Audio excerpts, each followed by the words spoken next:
কোনটা আমাদের কেঁচো সারের জন্য উপযুক্ত? কতগুলো আমাদের যে ট্যাঙ্কটা হবে, কিসের ট্যাঙ্ক হতে হবে? ট্যাঙ্ক কিসের হতে হবে? প্লাস্টিকের অথবা পাকা করেও করা যাবে। আর হচ্ছে ওই আমাদের যে কেঁচো সারটা হবে কতদিনের মধ্যে উৎপন্ন হবে কেঁচো সার? টোটালি 4 মাস। কতগুলো কেঁচো সার আছে একটা ট্যাঙ্কে? আর হচ্ছে কেঁচোর যেখানে থাকবে ওই থাকার জায়গাটাকে কি বলে? ভার্মি। আচ্ছা, কেঁচোগুলো যখন হচ্ছে আমরা রাখবো ওপরে কি ছাউনি দিতে হবে না দিতে হবে না? আর জল কি দিতে হবে না হবে না? দিতে হবে। আচ্ছা, এই কেঁচো সার তৈরি করতে কি কি দিতে হবে এখানে?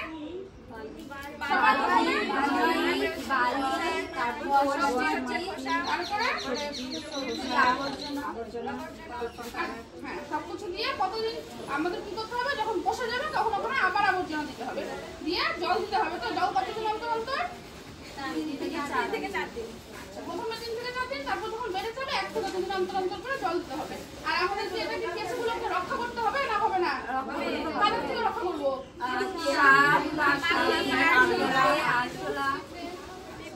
তাহলে ফাউন্ডেশন সম্পর্কে আইডিয়া হয়ে গেছে সবার ভালো মতো?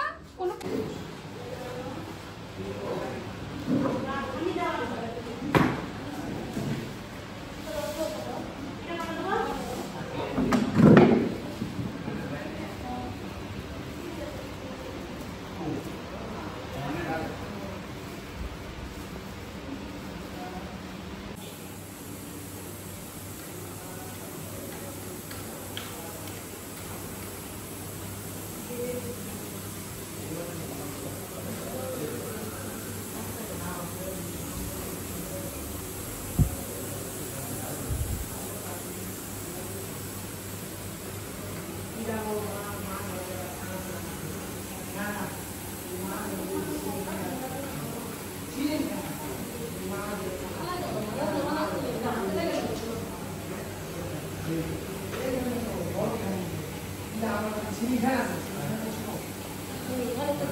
কিরে মৌসুমি পাচ্ছিস?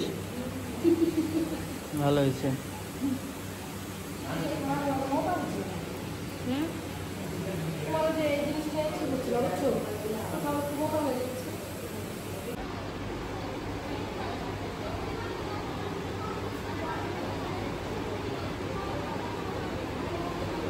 জমিতে প্রয়োগ করলে জমির উর্বরতা শক্তি বাড়ে, জমিতে জৈব পদার্থের পরিমাণ বাড়ে, জমির স্বাস্থ্যটা উন্নত হয়, আপনাদের ফলনও বাড়বে। শর্টে আমি কেঁচো সার দিয়ে দেখলাম, শর্টে একটু কেঁচো সার সম্বন্ধে বলে নিই কীভাবে করবে। কেঁচো সার করতে গেলে ফার্স্টে আমাদের একটা পিট তৈরি করতে হবে। মোটামুটি আপনি নিজের ইচ্ছা মতো করতে পারেন। মোটামুটি আমি সাপোজ বলছি যে 4 ফিট থেকে 5 ফিট লম্বা আর 2 থেকে 3 ফিট 2 ফিট যদি একটা পিট নেন, মোটামুটি হাইট যেটা হবে খুব বেশি হাইট 2-3 ফিট করা যাবে না, 1.5 থেকে 2 ফিট ম্যাক্সিমাম হাইট। তো সেখানে আপনারা আচ্ছা আচ্ছা চুপ চুপ চুপ। এখানে এসে ভালো লেগেছে। 4 দিনে তো আসলাম, 5 দিনে আসছি আমি। ধূপকাঠি বানাইতে ভালো লাগছে বেশি, কারণ কৃষিকাজ তো করি না, জানিও না বুঝিও না। এমনি কৃষি বাড়ির মেয়ে আমি, কৃষক বাড়িতে বিয়ে হয়েছে, বলবো না বড় বাড়িতে বুঝি না, মাঠ যাই না তো না, ঠিক আছে। এটুকুনি 5 দিনে আসছি, তো আমার ভালো লেগেছে। কি ভালো লেগেছে? কি ভালো লেগেছে? আচ্ছা, আর কি কি শিখেছো? আর কি কি শিখেছো? বাহ। আর কি আশা করো? আর কি ট্রেনিং নিতে আশা করো তুমি? আচ্ছা,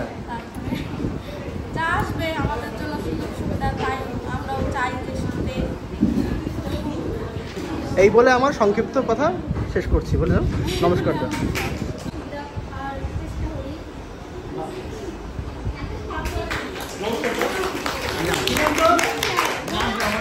আচ্ছা, তাহলে আমার বেলা কি ভিডিও করিস না আমরা রানি রানি অ্যাকশন হ্যাঁ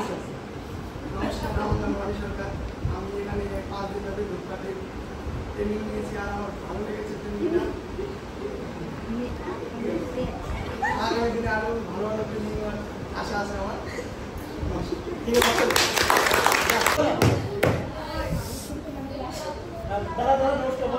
নমস্কার আমি পারস সরকার এই জলপাইগুড়ি জেলা থেকে আসি এখানে আমাদের 5 দিনের ট্রেনিং ছিল তো আমি ধার্মিক অভ্যাসে ট্রেনিং করেছি তো খুব ভালো লেগেছে এবং ধূপকাঠিতেও আমরা ধূপকাঠি শিখেছি তো আগামী দিনে আরও ট্রেনিং করতে চাই নতুন কিছু এগুলো সব আমাদের হোয়াটসঅ্যাপ গ্রুপে সবাই বক্তব্য দেখতে পারবি আর ইউটিউব চ্যানেলে দেখতে পারবি। নমস্কার, আমি স্মৃতি সরকার। আমি জলপাইগুড়ি জেলা থেকে এসেছি। এখানে 5 দিন এসেছি, 5 দিনের ট্রেনিং এসেছি। আর আমি ভার্মি কম্পোস্টের উপর ট্রেনিং নিচ্ছি।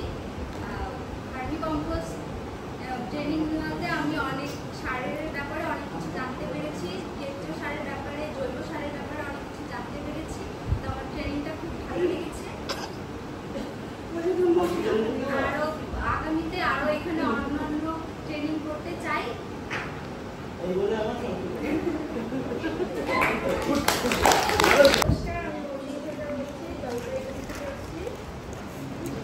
রানি তোর মাথার জন্য কিচ্ছু শোনা যায় না বসবি অজ্ঞান আসলে কিন্তু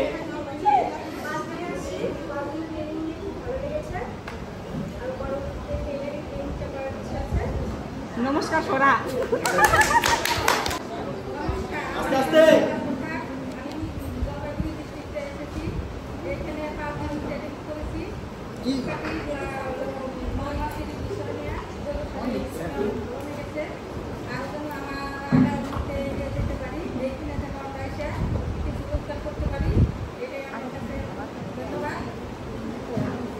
একটু ভালো লেগেছে আস্তে আস্তে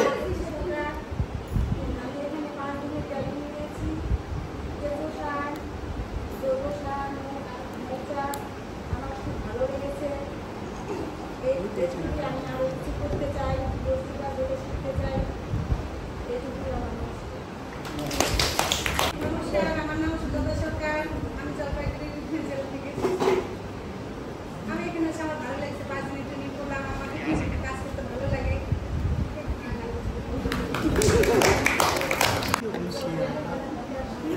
এখানে এসে আমি সারের শিক্ষণ করলাম, এটা আমার খুব ভালো লাগলো। আগামীতে আমি যখন এখানে রেসিপি বিস্তার এগুলো বানানোর শিক্ষা পাই। জোরে জোরে জোরে বলার ভলিউম জোরে নমস্কার, আমি প্রিয়া ঈশ্বর। আমি 5 দিনের ট্রেনিং নিয়েছি, আমার খুব ভালো লেগেছে। পরবর্তীকালে আরও ট্রেনিং নিতে চাই, নতুন নতুন কিছু শিখতে চাই। কোনটা ভালো লাগছে ট্রেনিং কোনটা ভালো লাগছে কোন বিষয়টা ভালো লাগছে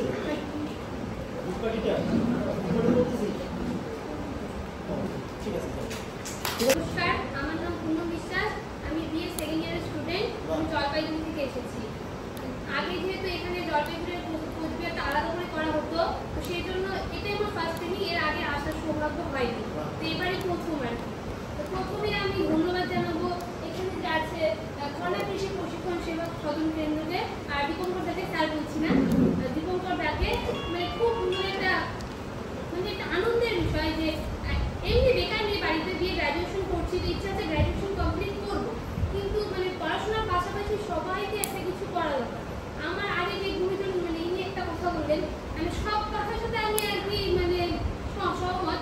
একটা কথা যে বললেন যে সবাইকে পড়াশোনা করে চাকরি বাকরি পাবে বা কিছু এইসব যেটা বললেন, এটা আমি মনে করি পড়াশোনাটা পড়াশোনার জন্য। আজকে যদি পড়াশোনা জানা থাকতো এখানে এসেও অনেক উপকার হতো। তো সবাই চাকরির জন্য আমার মনে হয় না পড়াশোনাটা করে, পড়াশোনার জন্য পড়াশোনাটা করে, যেটা আর কি আমি করেছি। আমি জানি না ইন ফিউচার আমার কি হবে না হবে। আমি পড়াশোনাটা জানা দরকার, পড়াশোনা জানলে কৃষিকাজেও কিন্তু পড়াশোনাটা দরকার। যে চাকরি বাকরি করতে গেলে যে শুধু পড়াশোনা দরকার তা একটা মাঠে আমি একটা ওষুধ দিতে যাবো, সেই ওষুধের নামটাও আমাকে ইংলিশে লিখে থাকে, কিন্তু বাংলায় এখন থাকে ইংলিশে থাকে। তো সেটার জন্য আমাদের পড়াশোনাটা খুবই দরকার। আর এখানে আমি এসেছি 5 দিন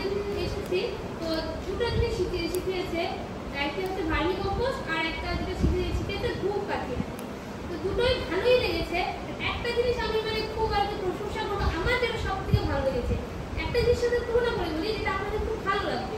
আমরা প্রথম যেদিন এসেছিলাম আমাদের টিফিন দেওয়া হয়েছিল না, একটা টিফিন দেওয়া হয়েছিল, কিন্তু বেশ ভালো লেগেছে। বাড়িতে গিয়ে আমরা স্বীকার করি চাই না করি, যদি টিফিনটা না দিত আরো কিন্তু কম মানুষ তারপরে কিনে যেত। কিন্তু আমাদের মনে একটা লোভ আছে, আমরা স্বীকার করি আর নাই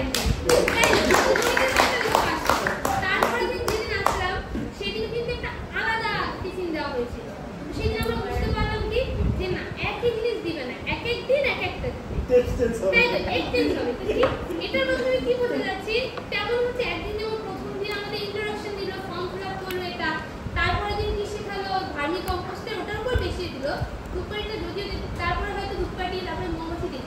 এরকম করলে কি হয়, এক এক দিন এক একটা করলে কি হয় সবার উৎসাহটা ধরে রাখা যায়, উৎসাহ জিনিসটা ধরে রাখা যায় যে আজকে এটা করলাম কালকে গেলে হয়তো নতুন কিছু শিখতে পারবো, একঘেয়েমি ব্যাপারটা আসে। আর আমার যেটা একটু খারাপ লেগেছে সেটা আমি যেটা টানে আর বিশেষ করে এনেছি স্যানিটারি ন্যাপকিন, যেটা আমার একটু ইন্টারেস্টটা বেশি। মেয়েদের আমার মনে হয় ওটার প্রতি ইন্টারেস্টটা থাকা খুব বেশি দরকার, মানে টেলারিং বা মেকআপ ওগুলোর মনে আমার মনে হয় এটা এসেন্সিয়াল মেয়েদের জন্য, তো এটার উপর ইন্টারেস্টটা বেশি থাকা দরকার। তো আমার এটাটা এসেছিল, এখনো সেটা করতে পারিনি, তো একটু আর কি খারাপ লাগাটা রয়ে গেল, জানি না এটা কবে করা যায় কি না। তো এটার ইন্টারেস্ট আছে, এটা করার খুব ইচ্ছা আছে, পরবর্তী ট্রেনিংগুলো করার খুব ইচ্ছা আছে। এখন সময় এখন কি আগের একটা কি ছিল যে আমি যেতে পারবো কি পারবো না, বাট এখন চেষ্টা করবো যে না এদিকে একটু চাপাই নিয়ে চাই ট্রেনিংগুলো করি। বেশ ভালো লেগেছে আর সবাইকে অনেক অনেক ধন্যবাদ। আরেকটা জিনিস যেটা মানে আমি এখানে এসে যেটা আমি উপলব্ধি করছি, এটা সব থেকে ভালো লেগেছে সামাজিক বিকাশ। আমরা কিন্তু বাড়িতে খুব সচরাচর এত মানুষ একসাথে বসে থাকি না, এই জিনিসটা আমার এই দিকে সবচেয়ে ভালো লেগেছে। পাড়ায় আমাদের পাড়ায় কিন্তু অনেকগুলো গিয়েছে, জলপাইগুড়ি কোচবিহারের তুলনায় জলপাইগুড়ি বেশি, তো এতগুলো মানুষ একসাথে বসে হয় না। তো এখানে আসলে সবাই 2 ঘন্টা ও 3 ঘন্টা একসাথে বসে আছে কথা বলতে পারছি, এটা খুব খুব ভালো লাগছে। আর মানে আশা রাখবো যে ইন ফিউচার আরো অনেক ভালো ভালো হবে। আর আমি মনে করি না দাদা একটা কথা বললো, ওই মানে আমার একটু ডিবেট হয় সবার সাথে, যে বলে যে কিছু করতেই হবে। আমার মনে হয় কি কোনো কিছু করার জন্য মানে অন্যের জন্য করার জন্য সেলফ ইমপ্রুভমেন্টের জন্য করা দরকার। নিজের জন্য আমি করবো, তারপরে যদি আমি পারি তারপরে আমি অন্যের জন্য করবো। আমি অন্যের জন্য করতে নাই পারি, আমি নিজেরটা যদি করতে পারি সেখানেও তো আমার বেনিফিট আছে। যে ব্যবসা করতেই হবে, অনেক বড় আস্তে আস্তে বড় হবে, কিন্তু সেটা আগে নিজের জন্য করতে হবে। আমি তো নিজের জন্য করতে হবে, আগে নিজের ভাবো তারপরে অন্যের ভাবো। আগে নিজেরটা করতে পারলে আমরা অন্যের জন্য ঠিক করবো। মা ভাতে ওইভাবে বলুন। নমস্কার, আমি আন্না সরকার বলছি। জলপাইগুড়ি জেলা থেকে আমি কোচবিহার জেলায় এসেছি। তো এখানে একটা ট্রেনিং চলছিল ধূপকাঠি বানানো এবং ভার্মি কম্পোস্টের। তো আমার যেটা ভালো লেগেছে সেটা হচ্ছে ধূপকাঠি বানানো, আমি সেটাই নিয়েছি। তো আমার যেটা ইচ্ছা হবে সেটা কিন্তু না, এখান থেকে যেটা চুজ করবে সেটাই দেবে। তো আমাকে ওইটা দিয়েছে, দেখে আমি খুব খুশি হয়েছি। তো তারপরে আমি ওই কাজটা শুরু করি। আমার ধূপকাঠি বানানোটা খুব ভালো লাগে। তো আমি ভেবেছি যে আমি ওইটা শিখতে শিখতে আমি অনেকটা দূরে এগিয়ে যাব, এটা আমার কাছে মানে আমার ভাবনা। তো আমি জানি না কত দূর যেতে পারবো, কিন্তু আমাকে এই কাজটা এগিয়ে নিয়ে যাওয়ার খুব ইচ্ছা আছে। তো আমি জানি না কত দূর যেতে পারবো। তো এই বলে আমি নমস্কার, আমি গায়ত্রী সরকার, এই জলপাইগুড়ি থেকে আসছি।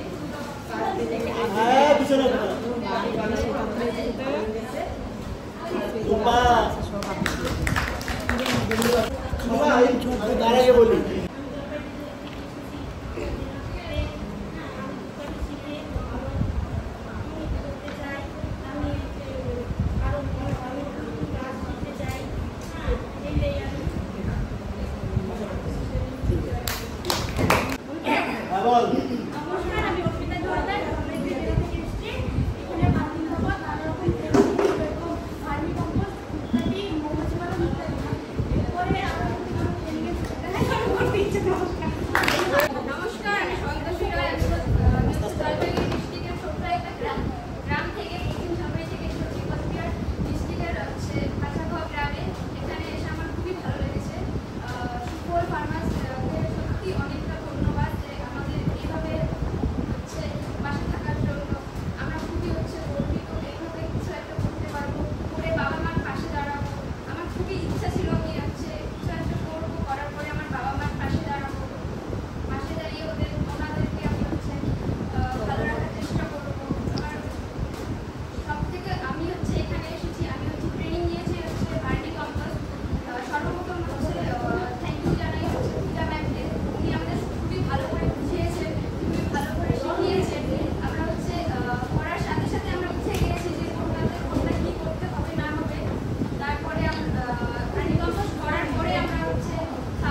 আমি যে ট্রেনিংটা নিয়েছি সেটা হলো অনুসারের। তো আমাদের যে মাস্টার ট্রেনার ছিল সেটা হলো পূজা তরফদার ম্যাম। উনি আমাদের খুব ভালো করে সেটা শিখিয়েছেন, বুঝিয়েছেন, যাতে ভবিষ্যতে আমরা এটা নিয়ে আরও ভালো করে কাজ করতে পারি। তো এর আগে আমি অনেক ট্রেনিং নিয়েছি, সেটা হলো ফুড প্রসেসিং, জুয়েলারি ট্রেনিং। হ্যাঁ, আমাদের খুব ভালো লেগেছে, ইচ্ছা আছে এটা নিয়ে পরবর্তীতে কিছু করার। নমস্কার।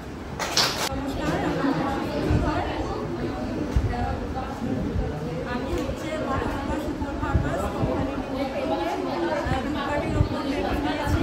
তো আমার খুব ভালো লেগেছে। এখানে আরও কেঁচো সার বা জৈব সার আরও মৌমাছি এই ধরনের ট্রেনিং হয়েছে। তো আমাদের মাস্টার ট্রেনার ছিল আমরা ভীষণ ভালোভাবে ক্লাস করেছি এবং কীভাবে বানাতে হয় সেটা শিখতে পেরেছি। পরবর্তীকালে আশা রাখছি আরও শেখার। আমার নাম শিবুর বর্মন, আমার বাড়ি হচ্ছে লালপুর। এখানে আমি গত এর আগে ট্রেনিং হয়েছিল, এখানে আসছিলাম। মোটামুটি তখন মৌমাছিও শিখেছিল এখানে। তারপরে ধূপকাঠি তখন হয়নি, মোটামুটি তখন আমরা সেদিন 10 দিনের ট্রেনিং ছিল। তখন এই দ্বিতীয় ট্রেনিং এটা আমার। এইখানে যেহেতু আমি ছিলাম না 2 দিন অ্যাটেন্ডেন্স, তো 2 দিন ছিলাম। তো 2 দিনে অত বেশি কিছু শিখি নাই। আমার একটু অসুবিধা ছিল, আসতে পারি নাই। আজকে লাস্ট দিন হয়তো এটা ধূপকাঠি। তো যাই হোক, যেটুকু শিখছি পরবর্তী আবার ট্রেনিং করার জন্য চেষ্টা করবো। দোকানদারকে বলছি যে পরবর্তী কোনো ট্রেনিং আসলে অবশ্যই আমাদেরকে বলবে, আমরা আসবো। পরবর্তী হয়তো মেয়েদের জন্য পার্লার ট্রেনিং আছে 1 মাস, আরও আদার্স ট্রেনিং থাকবে। আপনারা আসবেন, শিখবেন। নমস্কার। আমি নানান কাজে ব্যস্ত থাকি, তবু আমার ভাই অনেকদিন 10-12 বছর থেকে সাথে পরিচয়, অনেক দিন থেকে ডাকে, কিন্তু আমি আসতে পারি। আস্তে আস্তে ঠিক আছে, আজকে এসেছি, ভাইয়ের এই কৃপায় ডাকছে। এই ট্রেনিংয়ে খুব ভালো লেগেছে আমার এসে। আর আপনাদেরও বলবো, আপনারা যত আগ্রহী হবেন কিছু করতে পারবেন। এই ভাইও আপনাদের মতোই একজন ছিল, একজন অনেকদিন আগে 10-12 বছর আগে আপনাদের মতোই ছিল, কিচ্ছু ছিল না, কিন্তু নিজের আগ্রহে এত বড় হয়েছে। ঠিক আছে, আপনাদের ধন্যবাদ। আপনাদের যে কোনো সাহায্য লাগলে ভাই করবে, আমিও চেষ্টা করবো কোনো সাহায্য চাওয়ার, আমাকে সাহায্য করবে।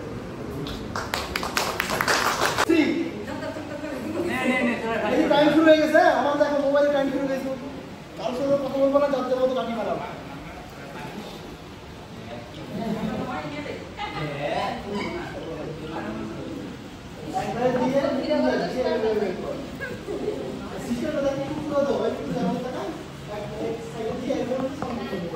সুন্দর, এই দিকটা একটা ভিডিও সময় চলে যাচ্ছে, কিন্তু 5 মিনিট হয়ে গেছে। 31 সেকেন্ড, 35 সেকেন্ড। এটাই তো মজা না? ফার্স্ট খুলছি না একটা হয়ে গেছে। খবর কি?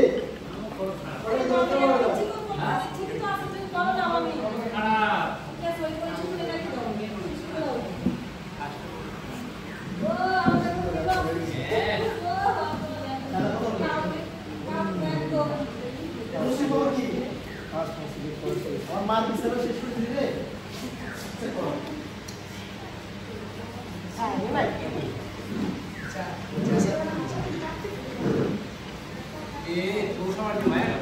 কি ভিডিও করবো পুরা?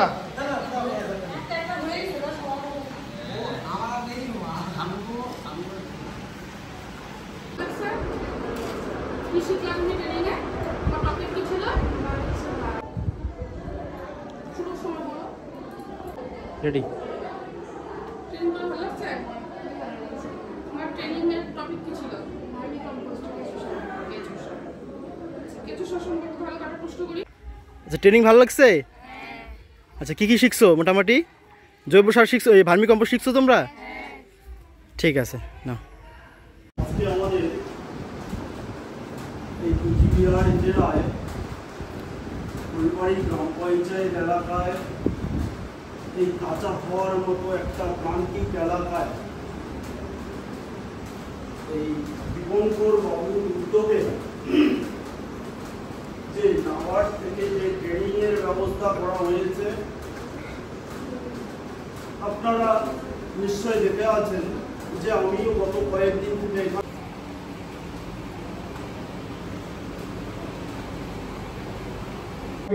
সেটাও কিন্তু আপনারা নির্দ্বিধায় বলতে পারেন। যদি আমাদের সঙ্গে প্রাণী পালনের এক্সপার্ট নেই, কিন্তু আমরা আপনার প্রশ্নের উত্তরটা অবশ্যই দীপঙ্কর বাবুর মাধ্যমে কিন্তু আপনাদেরকে কিন্তু দিয়ে দেবো, সেটা কোনো অসুবিধা হবে না।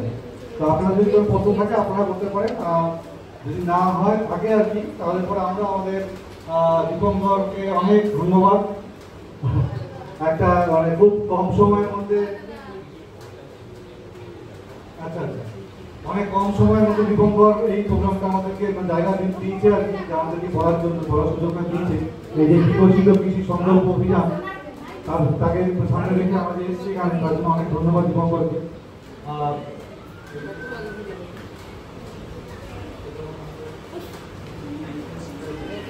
আচ্ছা, একটা মোবাইল নাম্বার বলে দিই, কৃষি বিজ্ঞান কেন্দ্র কোচবিহার।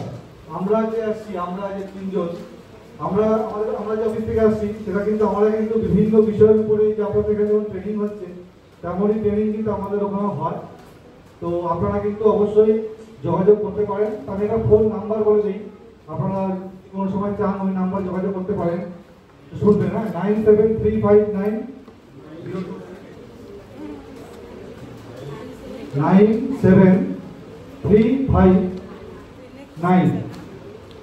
02731। এনার নাম একরামুল সরকার। আপনারা এনাকে মানে ফোন করে, তারপরে ধরেন যে অনেকেই ধানের বিচন ধান অনেক সময় পান না, সেই বিচন ধান অনেক সময় মার্কেট থেকে কিনতে হয়, দোকান থেকে কিনতে হয়। তো এই বিচন ধানও কিন্তু আমাদের ওখানে পাওয়া যায়, আমন বড় দুটা সিজনেই 50 টাকা করে রেট। প্রতি যেই ভ্যারাইটি নেন, যেই জাতি নেন, 50 টাকা করে রেট। আপনারা কিন্তু বিচন ধানের জন্য যোগাযোগ করতে পারেন, তবে একটু আগে, সিজনের একটু আগে যোগাযোগ করবেন। তো তাহলে পরে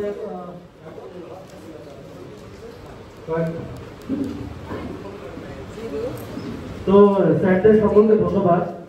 এখন যে অনুষ্ঠানটা হলো যে বিকশিত কৃষি সংকল্প অভিযান, আপনারা দুয়ারে সরকারের নাম শুনেছেন না? আমাদের রাজ্য সরকারের দুয়ারে সরকার হচ্ছে আমাদের রাজ্য সরকারের স্কিমগুলো যেগুলো, সেগুলো সমস্ত কিছু প্রত্যেকটা জীবিতে বিভিন্ন বুঝে ওগুলোকে অ্যাওয়ারনেস করা। সেরকম আমাদের কেন্দ্রীয় সরকার একটা প্রকল্প চলছে, সেটা হচ্ছে বিকশিত কৃষি সংকল্প। সেটা আমাদের কোচবিহার কৃষি বিজ্ঞান কেন্দ্রের মাধ্যমে এর আগে আমাদের এখানে একদিনে একটা প্রশিক্ষণ হয়েছে, সেখানে প্রায় 100-র উপরে, প্রায় 150-র উপরে আমাদের এখানে ফার্মার এসেছিল। আজকে আমাদের আমাদের খাদি ভিলেজ ইন্ডাস্ট্রি থেকে 5 দিনের ট্রেনিং চলছে, আজকে দ্বিতীয় দিন। তো দ্বিতীয় দিনে আমরা দুটা ব্যাচ করে একসাথে বসিয়েছি, একটা ভার্মি কম্পোস্টের উপরে হচ্ছে, আর একটা আমাদের স্যাটেলাইট সুপারের উপরে হচ্ছে। তো আমাদের স্যারকে ধন্যবাদ জানাই, আমাদের কোচবিহার কৃষি বিজ্ঞান কেন্দ্রের আমাদের যে আধিকারিক আসছেন উনি স্যারকেও ধন্যবাদ জানাই। আমাদের কোচবিহার কৃষি বিজ্ঞান কেন্দ্র, আমার যখন প্রথম আমি জীবনে কাজ শুরু করি, আমার কোচবিহার কৃষি বিজ্ঞান কেন্দ্রের হাত ধরে আমি শুরু হই। আমার কোচবিহার কৃষি বিজ্ঞান কেন্দ্রে আমার গুরু আমাদের সুরজ স্যার, আমার দীর্ঘদিনের সঙ্গী। সেই 2011-12 থেকে স্যারকে আর স্যারের সাথে আমার ভালো পরিচয়। শুধু এই নয়, আমাদের সারা ভারতবর্ষের মধ্যে কোচবিহার কৃষি বিজ্ঞান কেন্দ্র ভারতবর্ষের সেরা একটা কৃষি বিজ্ঞান কেন্দ্র হিসেবে নির্বাচন হয়েছে।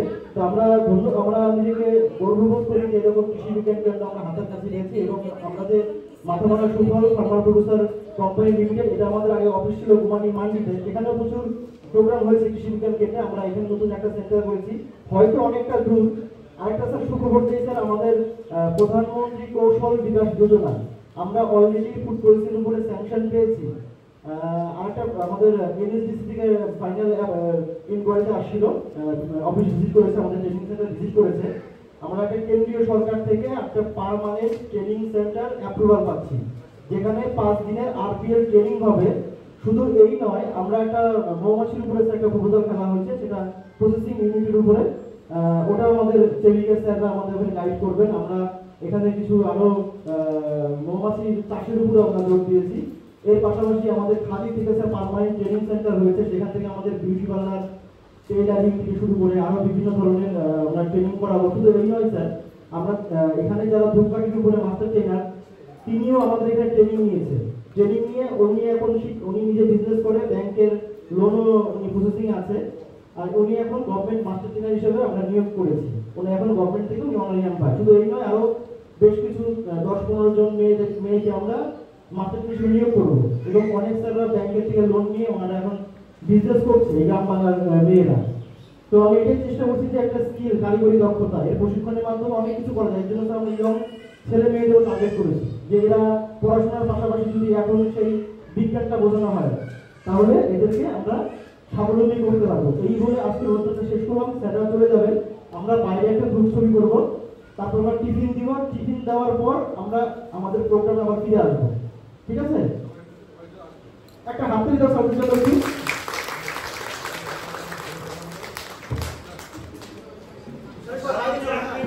আমি আসতে অসুবিধা হয়, কেউ বলছে যে আমার লেবারের শর্টেজ, তো এরকম বিভিন্ন বিষয় তো আছে। তো আপনারা যে পাটের এখন আমি পাটের সঙ্গে ছোটো করে বলি, তো পাটের যেমন বেশ কিছু নতুন নতুন গবেষণা বেশ কিছু চাষিদের উপযোগী জিনিস বিভিন্ন জেলায় আমরা সেই ফলটাকে পৌঁছে দিচ্ছি।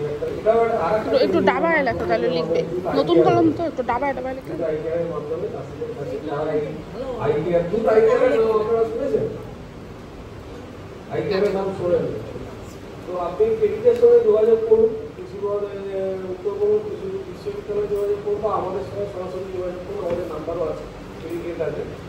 দুধ আইডিয়ার হচ্ছে কেন্দ্রীয় সরকারের আরেকটা প্রকল্প, যেখানে যে প্রকল্পে নথিভুক্ত হলে পাট চাষ যারা করছে তাদেরকে বিভিন্ন রকমের আমাদের উন্নত মানের বীজ, উন্নত টেকনোলজি, যেমন একটা হচ্ছে মাল্টিনো সিড্রিল, তারপরে হচ্ছে আপনার জুট বিডার, তারপর প্রাইজার সোনা যেটা পাট কথা হচ্ছে, এইগুলো দেওয়া হচ্ছে সাবসিডাইজ রেটে বিনামূল্যে, এবং চাষিদেরকে ট্রেনিংও দেওয়া হচ্ছে। প্রায় এখন সারা দেশে প্রায় 2.5 লক্ষের মতো কৃষক সরাসরি এই প্রকল্পের সঙ্গে যুক্ত হয়ে তার লাভ নিচ্ছে, এবং তাকে তার উৎপাদনও বাড়ছে এবং পাটের গুণগত মানও বাড়ছে, এবং তারা কুইন্টাল প্রতি মিনিমাম 500 টাকার কাছাকাছি প্রায় বেশি দাম পাচ্ছে খোলা বাজারে। তো এটা আপনারা একটা জানকারি আপনাদের জন্য যে আপনারা এই প্রকল্পটা আমি সবাইকে যারা পাট চাষ করে তারা এই প্রকল্পটার মধ্যে নথিভুক্ত হওয়ার চেষ্টা করে। ঠিক আছে? কুচবিহার ডিস্ট্রিক্টেও হচ্ছে, আসামে হচ্ছে, উড়িষ্যায় হচ্ছে, যেমন পাটে যেমন উনি আগে বলেছে যে কোনো চাষে প্রাথমিকভাবে যেটা কি দরকার এটা হচ্ছে ভালো বীজ। আপনারা এই জায়গাটা সম্পূর্ণ ভুল হয় যে অধিকাংশ মাঝে কোম্পানি পাটের সিডের মূল সমস্যা যে পাটের সিডের যে জার্মিনেশন মানে ফল বেরোনোর ক্ষমতাটা কিন্তু খুব দ্রুত কমে যায়। এই বছরের যে সিডটা আমি পরে বসাই দেব, ছাটা হয়ে সিড ছাড়াই করে এপ্রিল মাসে হয়ে সেটা বাজারে আসছে, সেই সিডটা কিন্তু জুন জুলাইয়ের পরে কিন্তু হঠাৎ করে যে বৃষ্টিটা বাড়বে, স্বামীর নাম যাদের বিয়ে হয় না তাদের বাবার নাম, জার্মিনেশনটা কিন্তু জুম করে চলে যাবে, একদম 100% থেকে সেটা কমে 30% বা 25% শতকরা চলে যাবে। অর্থাৎ 100টা বীজের মধ্যে 15টা বীজ ফিরবে। আর অনেক দোকানে খোলা বীজ যারা বিক্রি করে তারা গত বছরের বীজকে দিয়েছে ফাইল করে। এখন যেমন এনএসসি ন্যাশনাল সিড কর্পোরেশন থেকে সার্টিফাইড সিড যেটাকে বলা হয়, কেন দিব না? আপনি তো মনে এইবার প্রথম আসলেন ট্রেনিংয়ে, 98টা বা 99টা বীজ জার্মিনেট করবে। তো সেই রকম বীজ যেটা সেই বীজটাকে নেওয়ার চেষ্টা করে এগুলো পাওয়া যায়। দ্বিতীয় সমস্যা যেটা একটা জরুরি, যেটা কেউ করে না, শুধু পাটের জন্য নয়, যে কোনো ফসলে এটা করতে পড়ে আপনার রোগ পোকা দমনের খরচ অর্ধেক কমে যাবে, সেটা হচ্ছে বীজ শোধন। বীজকে শোধন করতে হয়। তাহলে বীজ আপনি যখন মানে ধুইবেন বা বুনবেন, সেই বীজটাকে বোনার আগে সেটাকে আপনার কপার অক্সিক্লোরাইড নাইট্রোজেন অথবা carbon die oxide 2.5 milligram per KG সিডে মিশিয়ে রাখবে পাউডারের মতো, অথবা ট্রাইকোডার্মা, এগুলো পাওয়া যায়, ট্রাইকোডার্মা ভালো 10 গ্রাম প্রতি কেজি সিডে মিশিয়ে দেওয়া, মিশিয়ে কিছুক্ষণ রেখে তারপরে যদি সেই সিডটাকে বপন করে তাহলে কি হবে, বাচ্চাকে ছোটবেলায় ভ্যাকসিন দেয় না 10 দিন বয়স থেকে, সেই রকমই ব্যাপার। তাহলে কি তার ভবিষ্যতে ভয়ঙ্কর রোগ যেগুলো তার প্রাণ চলে যেতে পারে সেগুলো হওয়ার সম্ভাবনা তাই 99%। এটা হচ্ছে খুব জরুরি, কিন্তু এটা অনেক লোকই করে না, অধিকাংশ চাষিরাই করে। এটা প্রায় 2200টার মতো দল মাল্টি ডিসিপ্লিনারি, যেমন আজকে উনি রোগ প্রতিরোধ বিশেষজ্ঞ হিসেবে আছেন, উনি কৃষি বিজ্ঞানী মানে সয়েল সায়েন্সের মৃত্তিকা বিশেষজ্ঞ হিসেবে আছেন। তো এইরকমই বিভিন্ন যারা বিশেষজ্ঞ বিভিন্ন বিষয়ে এইরকম যেটাকে আমরা বৈজ্ঞানিক পরিভাষা বলি মাল্টি ডিসিপ্লিনারি টিম, অর্থাৎ একটা দলের মধ্যে কেউ ইতিহাস স্পেশালিস্ট, কেউ ভূগোল স্পেশালিস্ট, কেউ অঙ্ক স্পেশালিস্ট, তো সবাই মিলে যাতে করে একটা দল তৈরি করে আমাদেরকে পাঠানো হচ্ছে সারা ভারতবর্ষে। আজকে এই মুহূর্তে সারা ভারতবর্ষের 700টার বেশি জেলায় এরকম 2100 প্রায় 2200 দল বিভিন্ন জায়গায় চাষিদের কাছে যাচ্ছে। কেন যাচ্ছে? উদ্দেশ্য হচ্ছে দুটো। প্রাথমিকভাবে আমাদের এখানে যে গবেষণার লক্ষ্য ফলগুলো, আমরা কৃষির জন্য গবেষণা করছি, কেন সরকার এত খরচা করে এই গবেষণা করছে, আমাদেরকে বাইরে দিয়ে রাখছে, এত দামি দামি যন্ত্রপাতি করছে, যাতে করে কৃষির যে ফলন বৈজ্ঞানিক পদ্ধতিতে পরিবেশকে বজায় রেখে, মাটির স্বাস্থ্যকে বজায় রেখে যে আমাদের ফলনটাকে উৎপাদনশীলতাটাকে বাড়ানো যায় কীভাবে, বিভিন্ন তার প্রক্রিয়াগুলো আমরা মাশরুম, মৌমাছি পালন এগুলো আমি দেখি আর কি। আমার সঙ্গে আছেন ডক্টর প্রশান্ত বর্মন, ও আপনাদের মাটির সংক্রান্ত সমস্ত জিনিসপত্র, পাশাপাশি কেঁচোর সার, সেটা নিয়ে একটা আলোকপাত করবেন উনি।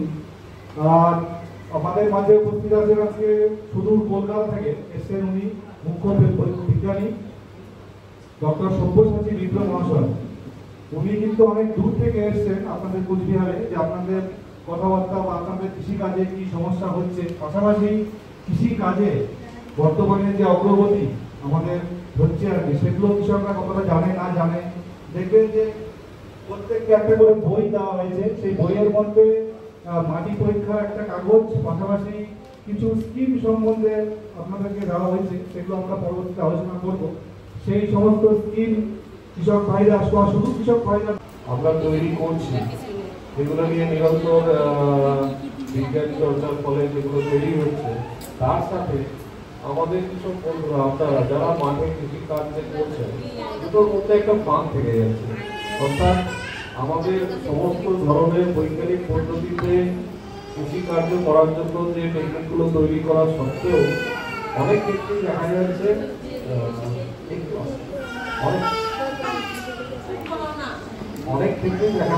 মাথায় যখন চিন্তা আসবে আমি কিছু করবো, এটাই হচ্ছে এন্টারপ্রেনারশিপ।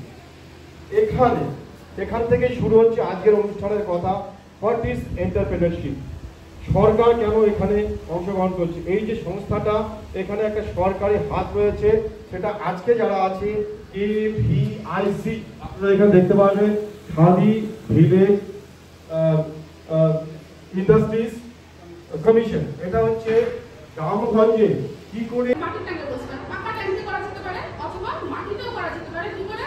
গর্ত করে তার উপরে পলিথিন বা প্লাস্টিক যেটা হয় সেটা বিছিয়ে দিয়ে তার উপরে কেঁচো দিয়ে কেঁচো সার উৎপন্ন করা যায়। সময় লাগে, ওপরের মাটিটা তৈরি হতে 1 মাসের মতন সময় লাগে। আর তৈরি হবে কি দিয়ে? আমাদের বাড়ির আবর্জনা, বাড়িতে সবাই সবজিপাতি খাচ্ছি, সবজিপাতির খোসাগুলো বেঁচে যাচ্ছে, সেগুলো গোবর সার, খড়, আখের ছিপড়ে, এগুলোর সাথে মাটি এবং কেঁচো, এগুলোকে একসাথে প্রতিপালন করে কেঁচো সার উৎপন্ন করে। মোটামুটি একটু আইডিয়া হলো কেঁচো সার সম্পর্কে হয়েছে? কারণ আমরা কিছু বুঝতে পারিনি। প্রশ্ন থাকলে জিজ্ঞাসা করুন, আমি আবার বলবো সেটাকে। ট্রেনিং এর কতগুলো বলছি আমি নাম, যেমন হচ্ছে khadi spinning course, BPP certificate course, charkha mechanic course, fibre fencing, beautician course, tailoring course, যেটা আমরা করিয়ে থাকি। যেটা এখানে দাদা বলছেন খুব বেশি ডিমান্ড রয়েছে, সবাই দাদাকে ধরে যে বিউটিশিয়ান আর টেলারিং কোর্স করাবার জন্য। তো আমরা এই ট্রেনিংটা করিয়ে যাই, কেমন দাদা ফিডব্যাক দেয় দেখি, বা কেমন ট্রেনিং চলে দাদার ম্যানেজমেন্ট ক্ষমতা দেখি, তারপর পরবর্তী ট্রেনিং দাদাকে দিয়ে করাবো। 1 সপ্তাহ যে ট্রেনিং আছে আজ যেগুলো আমরা শুরু করবো, তার মধ্যে দুটো হচ্ছে ভার্মি কম্পোস্ট আর আগরবাতি মেকিং, এছাড়াও রয়েছে detergent making, phenyl, candle making রয়েছে, ফুড প্রসেসিং এর বিভিন্ন ট্রেনিং রয়েছে, যার যে আচার থেকে শুরু করে স্পাইস মেকিং রয়েছে, sanitary napkin, chocolate making, cake making, costume jewellery, mehendi, strawberry bulb making, এই সমস্ত কোর্সগুলো আমরা কলেজে খুঁজিয়ে করিয়ে থাকি। তো আজ ভীষণ গরম লাগছে, বলছে যারা রয়েছে তাদেরকেও একটু বলার সুযোগ করে দেবো। ঠিক আছে, আমার সঙ্গে আমার গেস্ট এসেছেন, মানে ডিফেন্সে ছিলেন, বেনাগরিক ছিলেন কুস্তি। এখন ইন্ডিয়ান রেড ক্রস সোসাইটি, যেটা মানে ডাক্তার দৃষ্টি বলে, আপনারা দেখলেন হোমিওপ্যাথি মেডিসিনের সঙ্গে যুক্ত। তো ওনার জন্য একটু হাততালি দিন, অনেক দূর থেকে কিন্তু এসেছেন আমার সাথে। তো একটু সুবীর প্রসাদ মহাশয়কে আমরা একটু বলবো কিছু বলার জন্য আমাদের এই প্রোগ্রাম। নমস্কার সবাইকে, শুধু নমস্কার না,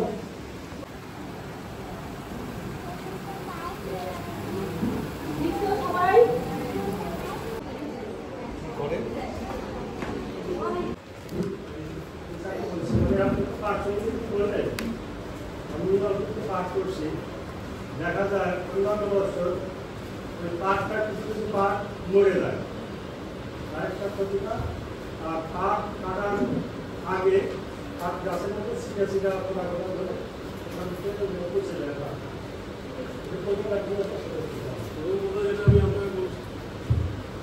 যেটা আপনাকে বললাম যে বীজ শোধন, পাটের বীজ শোধন করাটা যে কোনো ফসলের মতোই বীজ শোধন করাটা খুব জরুরি। সুতরাং বীজ যখন লাগাবেন তার আগে আপনি যেমন কার্বেন্ডাজিন, হ্যাঁ, তো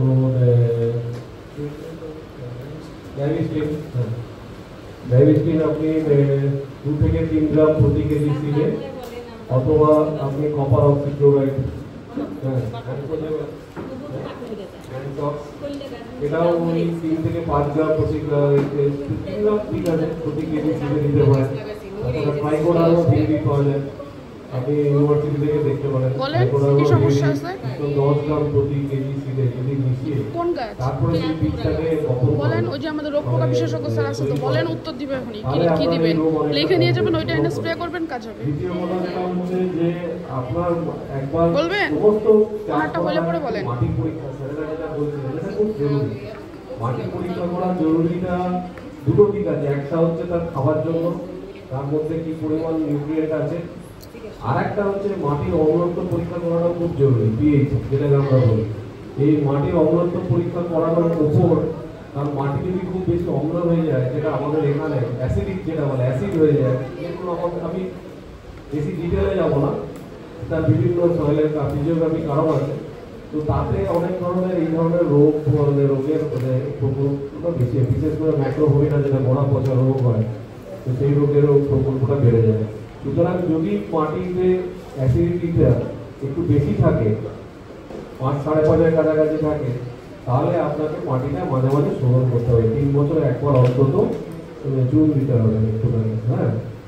তাহলে পরে মাটির যে অম্লত্বটা সেটা আবার নর্মাল মানে যে রেঞ্জ সেখানে চলে আসবে। তাতে দেখবেন আপনার রোগ পোকার প্রকোপটাও যেমন কমে যাবে, আবার অনেক যেগুলো খাবার পেতেও গাছের সাহায্য হবে, এটা একটা ব্যাপার। আর একটা হচ্ছে যে জল যেন না দাঁড়ায় প্রাথমিকভাবে। আপনি তো অডিটোরিয়াম বপন করেন, মিঠা পাঠ করেন, তো জল দাঁড়ালেও অনেক সময় গোড়া পচা রোগের একটা তো জল বার করে দেওয়াটা খুব জরুরি। ড্রেনেজ যেটাকে আমরা বৈজ্ঞানিক পরিভাষায় বলি, এটা তো পোকার জন্য।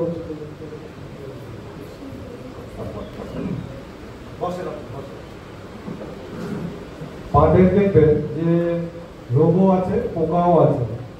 রোগের মধ্যে যে পাট পচে যাওয়া, যেটার থেকে কমন সমস্যা, দুবার করে কিন্তু আসে। যখন পাটটা যখন মোটামুটি হাঁটুর সাইজে থাকে ওই সময় একবার আসবে, আর যখন গাছটা বড় হয়ে যাবে তারপরে একবার আসবে, দুবার আসবে। তো এই ক্ষেত্রে আমি বলবো শুরু থেকেই ব্যবস্থাটা নেওয়া দরকার।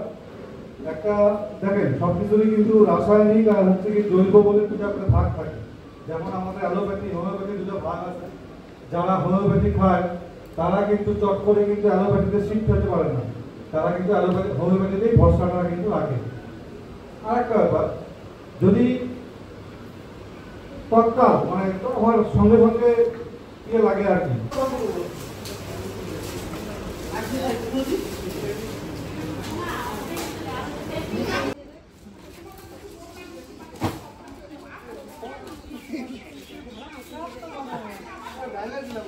দাও দাও দাও। এই পূজা, পূজা তুমি দাঁড়াও তো।